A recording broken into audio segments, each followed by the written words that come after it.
ओम शांति।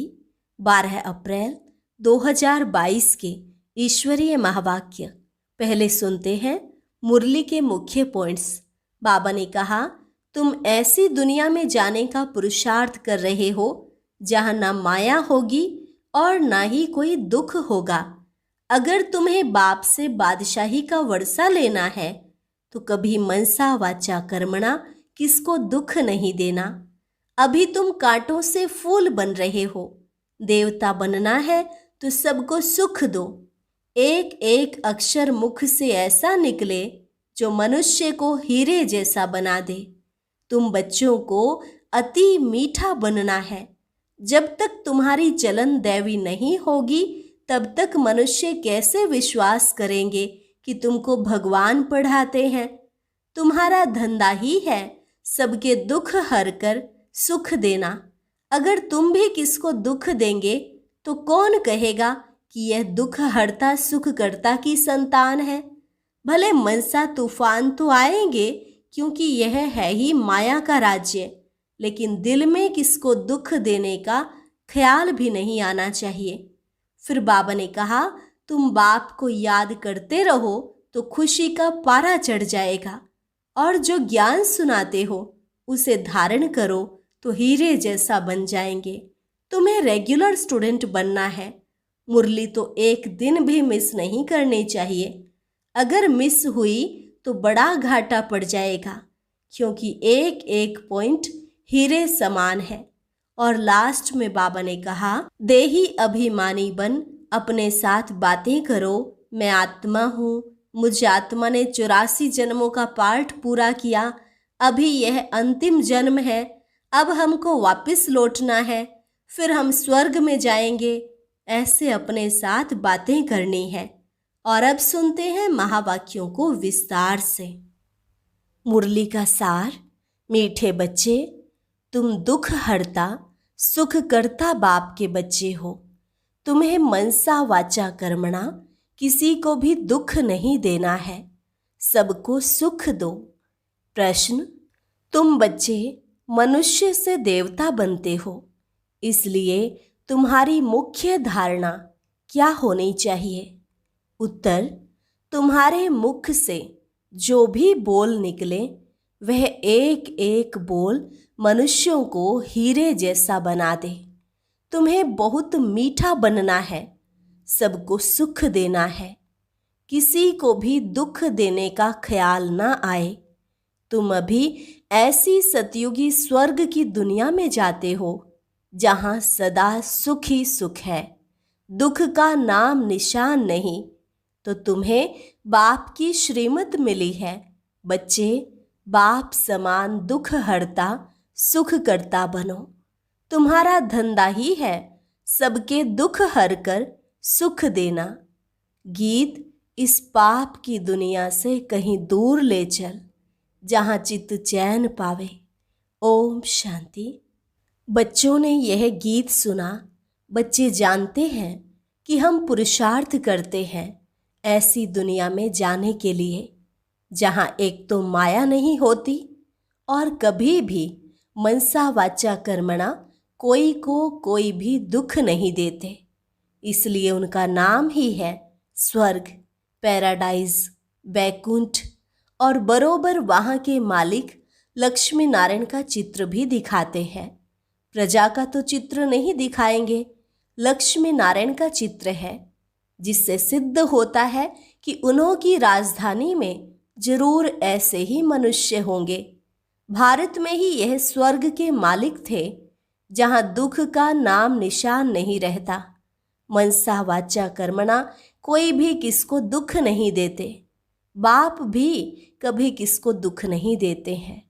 उनका नाम वाला है दुख हरता सुख करता। वह बैठ तुम बच्चों को पढ़ाते हैं। इस दुनिया में सभी मनसा वाचा कर्मणा एक दो को दुख देने वाले हैं। वहाँ मनसा वाचा कर्मणा सब सुख देने वाले हैं। परमपिता परमात्मा के सिवाय कोई भी स्वर्ग का मालिक बना नहीं सकता। बरोबर स्वर्ग था, यहाँ भी देखो साइंस से क्या क्या बनता रहता है। एरोप्लेन, मोटरें, महल आदि कैसे बन जाते हैं, वहाँ भी साइंस सारी काम में आती है। ऐसे नहीं जमीन से कोई बैकुंठ निकल आएगा।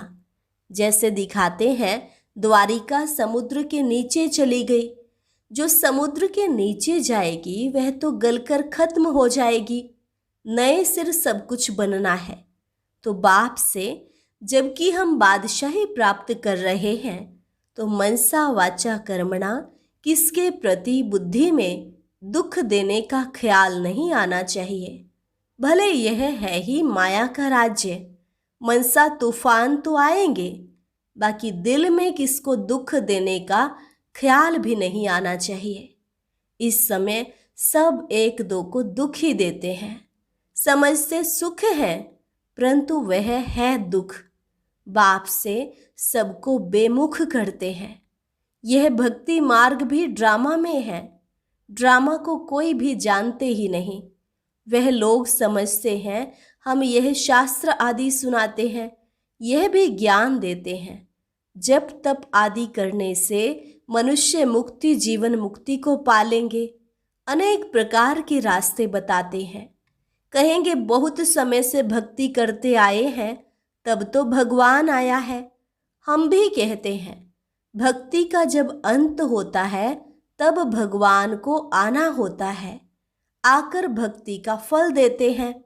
तो वह सब भक्ति की लाइन में चले जाते हैं। इसको ज्ञान नहीं कहेंगे। शास्त्रों के ज्ञान से सद्गति नहीं होती।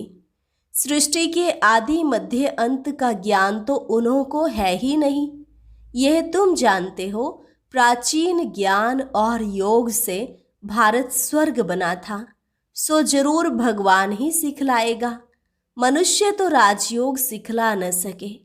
भगवान ने जो सहज राजयोग सिखलाया, उनका बाद में शास्त्र बनाया है। यहाँ तो भगवान खुद बैठ नॉलेज समझाते हैं।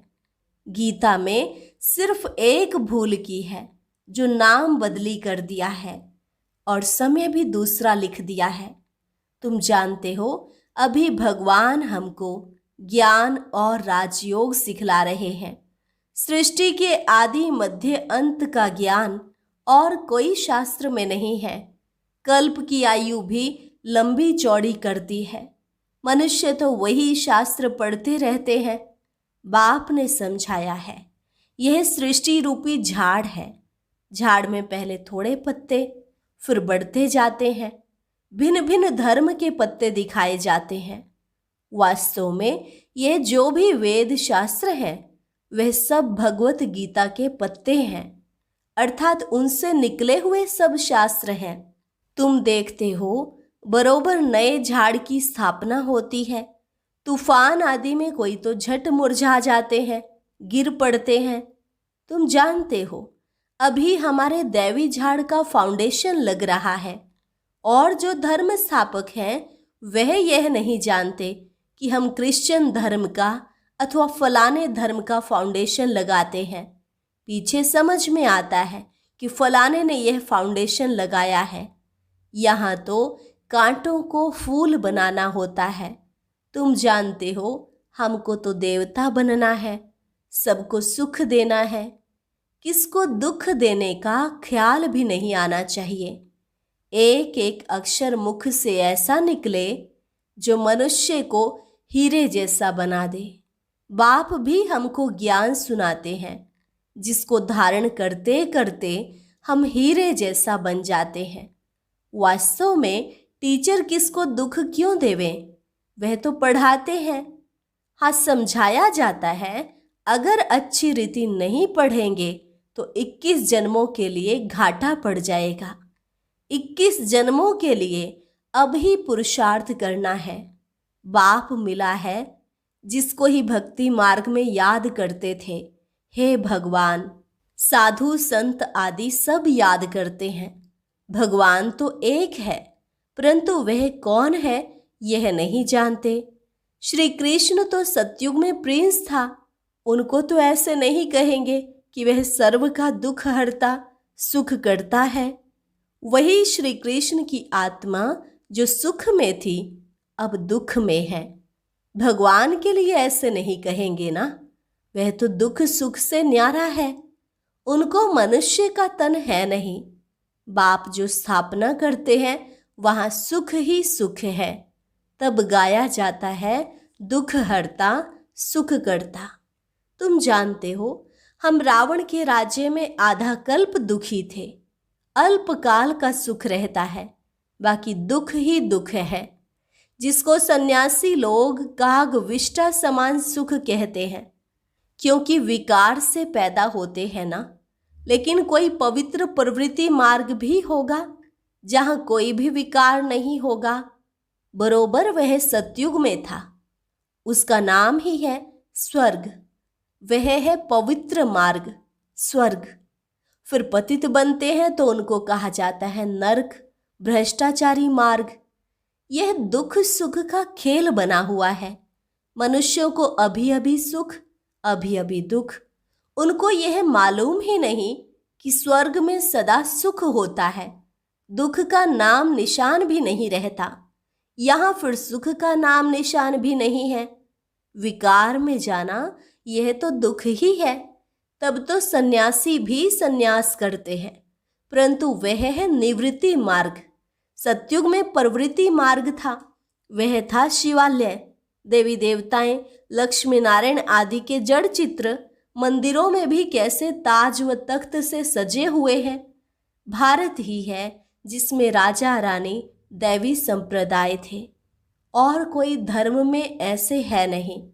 भल राजाएं तो हुए हैं, परंतु डबल ताज नहीं है। सतयुग में शुरू से ही राजाई चलती है। आदि सनातन डबल सिरताज देवी देवता धर्म था। वह धर्म कैसे स्थापन हुआ, ये सब बातें तुम बच्चे ही जानते हो। शिव बाबा की मत से तुम दुख हरता सुख करता बनते हो। तुम्हारा धंधा ही यह है सबके दुख हरकर सुख देना। अगर तुम भी किसको दुख देंगे तो कौन कहेगा कि यह दुख हरता सुख करता की संतान है। पहले मनसा में ख्यालात आते हैं, फिर एक्ट में आते हैं। तुम बच्चों को तो अति मीठा बनना है। भगवान पढ़ाते हैं तो जब तक चलन तुम्हारी दैवी नहीं होगी तो मनुष्य तुम पर विश्वास कैसे करेंगे। गीता में भी लिखा है, भगवान उवाच, मैं तुमको नर से नारायण बनाता हूँ। भगवान जरूर संगम पर होगा। भगवान उवाच, मैं तुमको राजयोग सिखाता हूँ तो जरूर पुरानी दुनिया का विनाश भी हुआ होगा। यह काम कोई कृष्ण का नहीं है। त्रिमूर्ति दिखाते हैं, परंतु शिव को उड़ा दिया है। फिर कहते हैं ब्रह्मा को तो 3 मुख होते हैं। यह एक मुख वाला ब्रह्मा कहाँ से आया। अब मनुष्य को 3 मुख कैसे होंगे। बाप कहते हैं, तुम मेरे समझू सयाने बच्चे हो। तुम ही विश्व पर राज्य करते थे। अब बाबा तुमको देही अभिमानी बना रहे हैं। अब अपने को आत्मा समझो। मुक्ति धाम में सबको अशरीरी बनाए भेज देते हैं। यहाँ आकर तुमने यह शरीर धारण किया है। शरीर धारण करते करते तुमको देह अभिमान पक्का हो गया है। अभी तुम अपने को आत्मा समझो। मुझ आत्मा ने 84 जन्मों का पार्ट बजाया। अभी यह अंतिम जन्म है। ऐसे ऐसे अपने साथ बातें करो। बाप कहते हैं, अभी तुम देही अभिमानी बनो। वापिस लौटना है, फिर तुम स्वर्ग में आएंगे। अभी तुम मेरे द्वारा स्वर्ग की बादशाही लेने की मेहनत कर रहे हो। बाप को तुम भूल जाते हो तो खुशी का पारा नहीं चढ़ता है। शास्त्रों में कितनी भारी भूल कर दी है। शिव बाबा को ही उड़ा दिया है। पूजा करते भी रहते हैं, नाम रूप से न्यारा है। अरे तब पूजा किसकी करते हो, याद किसको करते हो। कहते भी हो आत्मा भ्रिकुटी के बीच में रहती है, परंतु आत्मा किसकी संतान है यह नहीं जानते। मैं आत्मा भ्रिकुटी के बीच में रह इस शरीर द्वारा पार्ट बजाता हूँ, इस पुतले को नचाता हूँ। कठपुतलियों का डांस होता है ना, वह दूसरे आदमी बैठ डांस कराते हैं। पहले पहले तो देही अभिमानी बनना है और बाप जो कुछ समझाते हैं उसको धारण करना है। प्रदर्शनी में पहले पहले तो बाप का परिचय समझाना है कि वह सबका बाबा है। वह निराकार, दूसरा साकार प्रजापिता, दो बाबाएं हैं। तुम जानते हो लौकिक बाप भी है, पारलौकिक बाप भी है। वह हद का, वह बेहद का। अब नई रचना रच रहे हैं। हम वर्षा शिव बाबा से लेते हैं। ऐसी ऐसी बातें अपने साथ करके पक्का कर देना है। देही अभिमानी बनना है। हम शिव बाबा के पास पढ़ने जाते हैं। परम पिता परमात्मा निराकार है, साकार है प्रजापिता ब्रह्मा। तुम हो प्रजापिता ब्रह्मा के मुख वंशावली ब्राह्मण। तुमको ब्रह्मा ने अडोप्ट किया है। तुम हो गए नई रचना ब्राह्मण। वह है पुराने जिस्मानी ब्राह्मण। वे जिस्मानी यात्रा कराते हैं, तुम रूहानी। तुम बच्चे अभी श्रेष्ठ बन रहे हो। यह है ही ईश्वरीय मिशन, भ्रष्टाचारी से श्रेष्ठाचारी बनने की। मनुष्य तो बना न सके। वास्तव में सच्ची सच्ची सदाचार समिति तुम्हारी है। तुम्हारा लीडर देखो कौन है। बाप कहते हैं मैं फिर से राजयोग सिखलाने आया हूँ। यह वही संगम युग है। अभी मनुष्य से देवता बनाता हूँ। तुम जानते हो हम शूद्र से अभी ब्राह्मण बन रहे हैं। ब्राह्मणों की है चोटी, ब्रह्मा भी चोटी है। ब्रह्मा में जो प्रवेश करते हैं उनको इन आँखों से देख नहीं सकते। बाकी तो सबको देखते हैं, बुद्धि से जानते हैं। निराकार बाप हमको पढ़ाते हैं। ब्रह्मा को तो ब्राह्मण यहाँ चाहिए, सूक्ष्म वतन में हो न सके। अडोप्ट करते हैं। व्यक्त ब्रह्मा सो अव्यक्त बनता है। यह बड़ी समझने की बातें हैं। पहले पहले लक्ष्य को समझ लिया, फिर भले कहाँ भी बैठ पढ़ सकते हैं।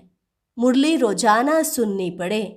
एक दिन भी मिस होने से बड़ा घाटा पड़ जाता है, क्योंकि पॉइंट्स बड़ी गुह्य, हीरे रत्न निकलते हैं। कोई फर्स्ट क्लास रत्न निकला हो और मिस कर दिया तो घाटा पड़ जाए। रेगुलर स्टूडेंट बड़े एक्यूरेट होते हैं।